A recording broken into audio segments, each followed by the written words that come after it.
Welcome back to AM. Lovely to have you with us this morning, 18 after 7. Thanks to our partner, Wild Bean Cafe. Now it's time for some chaos. Although it's a day earlier than we usually do it. It's our political panel, which we usually do on a Friday. This is where Labour's Willie Jackson and National's Paul Goldsmith discuss our week in politics. Although usually it's less of a discussion. Willie gets fired up with some impassioned rants. He usually goes a bit off-piste as well. And then Paul fires back with some witty zingers. And given Parliament's sitting this week, we don't have them in studio, but they both join us from Parliament and they're standing right next to each other. So this could be quite interesting. Thank you very much for joining us, both of you. Wonderful to have you with us on the show. This is the final time that this particular pairing is going to happen. Are you going to miss each other? I thought we had another week. Well, you're sacking us a week early, are you? No, you're coming in next week, Willie, but you're with Erica Stanford next week. I've been sacked early. Not with Sorry about that. What a shame. I'm going to miss him. Yeah, He's a good man, you know. Thank you. Let's start off with one thing that you announced yesterday, Minister Goldsmith, tougher sentences for criminals. What exactly did you announce? Well, look, I think everybody wants to see real consequences for crime, and we've seen those consequences diminished over the past few years with very large discounts to sentences, and so we're going to restrict the limits, the discounts that judges can apply in sentences so that people actually face real consequences for their crimes. OK, so is it wise that the executive's telling the judiciary how to do their job? Well, the executive and Parliament sets the sentencing law, and so we set the overall framework, and then the judges retain discretion within that framework. And what we're doing is just tightening that discretion, because we're seeing too many cases where people have been convicted of very serious crimes ending up on home detention, and the public have quite rightly reacted to that, and that's why Parliament is sending that stronger signal through the Sentencing Act. I mean, Willie, the Minister has a point here, right? Don't you agree? Oh no, I do agree. Absolutely, we've got to be tough on crims and hard crime. And Labor was. I was really proud of the work Ginny did, and I'm really pleased with the minister. I mean, if you look at the 3 strikes law, they've done stuff all. You know, in fact, now the Taxpayers Union hate Goldie's guts and sensible sentencing. Well, they can't stand him. So what he's done, he's given a watered-down version of things. He's pretty much saying what we're saying. He's saying that the judges have got a bit of discretion. And well done, Goldie.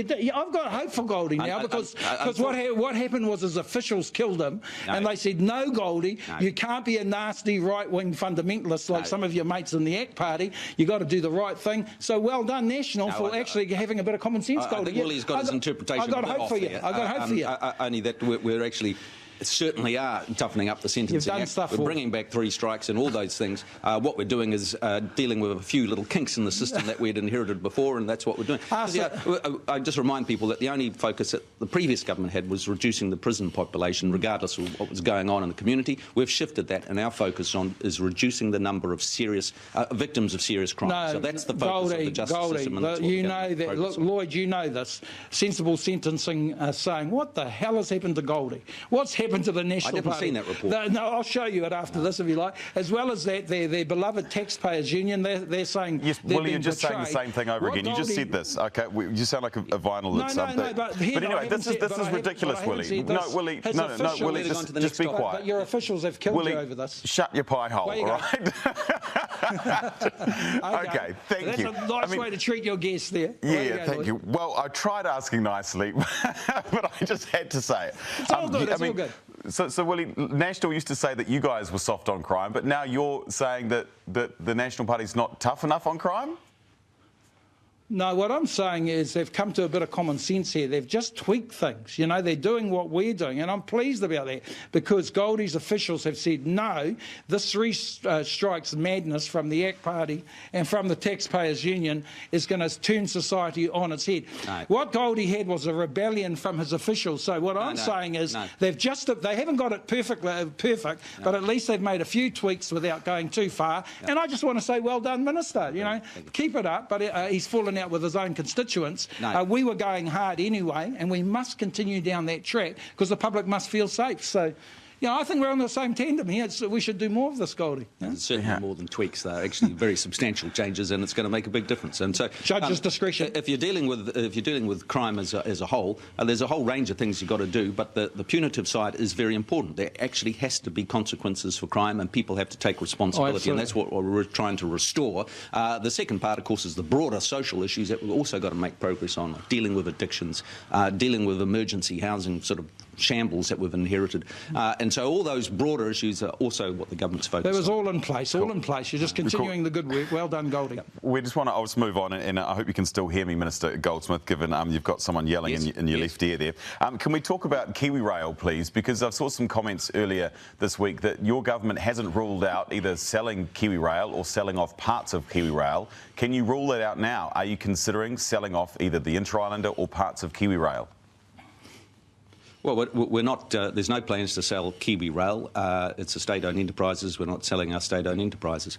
What we're dealing with, of course, is another financial bomb that we inherited, where we had this ferries project that blew out from about $700 million to $3 billion and counting, and we had to stop that.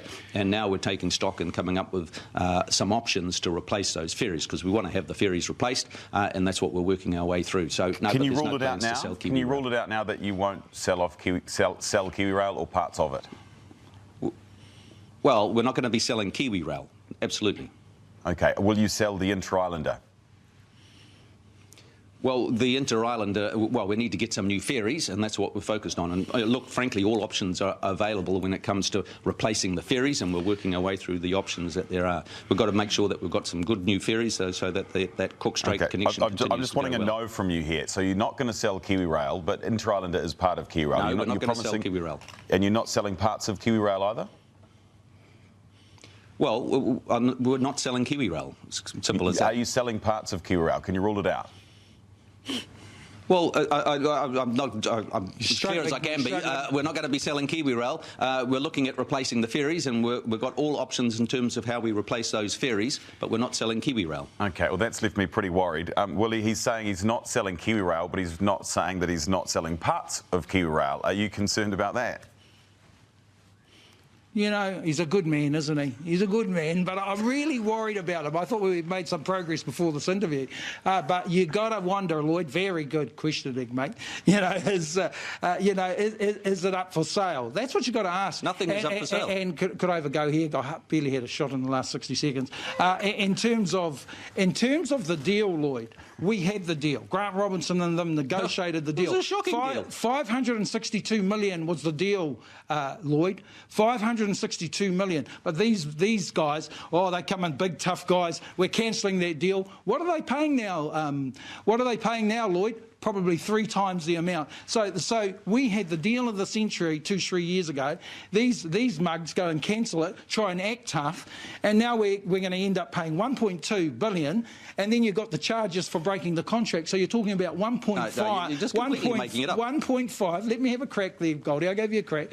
You're talking 1.5 billion. Then they got to fix the port up. This is what the National Party do, Lloyd. They signal we're tough. Labor are not good economic managers.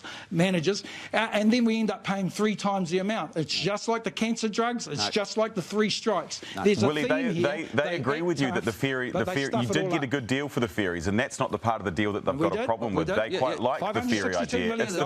It's the fact that you blew it out with the onshore infrastructure that was never budgeted. So why didn't you manage to stick to budget? The ferries. That's right. The ferries might have been a good deal, but the fact that the ferries were much bigger than the previous ferries meant that you had to rebuild both ports, and the cost of that just blew out. It literally was $3 billion and rising. You can't put those costs on. You need to talk to the Maritime Union. They've said that these guys are incompetent in terms of financial management. Now we had the Minister of Finance. Willie's the spokesman of the unions. We're actually the spokespeople. Minister of Finance said we're going to get a Corona, but we'll get a Corolla instead. Now we'll pay a Corolla price. We're going to get a Corolla, but we're going to pay the big sedan. You're getting muddled. Sedan price. It's terrible. Okay, I'm not going to. This is terrible what's happening. Okay, yes, Willie, I'm not going to tell you to shut your pie hole again. Minister, can I just say, you guys promised on the election campaign that you would be a government of infrastructure, and this is a huge infrastructure project that would have future-proofed it. You know, bigger ships, more trains, and bigger onshore infrastructure as well. So more space for shunting yards, more space for trucks, more space for roads. It's going to have to happen eventually in our future. So why not bite the bullet now? Absolutely. Well, absolutely. We're a country of infrastructure. We want to build infrastructures, which means you can't waste money on stupid ideas. And that's the point, is that you can't, if you spend $3 billion replacing 2 ferries because you didn't think through the consequences of the ports, then you're wasting money that you could be using elsewhere. And so we're just focused on getting the best bang for the bucks that we've got. And we'll come up with some new ferries which are similar size to the current ferries, so you don't have to totally rebuild the ports at the cost of $3 billion, which was the total that it was getting towards. So, look, I think all we're doing is working our way through these sensibly. Everywhere you look across government, whether it's health, whether it's education, whether it's infrastructure, whether it's law and order, we've got massive challenges as a country, but the good news is that we're up for it and we're focused and we're making changes. And that's, you know, so when we talk about sentencing laws, all these things we're doing are about trying to restore law and order, rebuild the economy, and actually deliver some quality health care and education. Those are the core things that the government's focused on. No, see, this is the signalling they give all the time, but we inevitably pay 3 times more.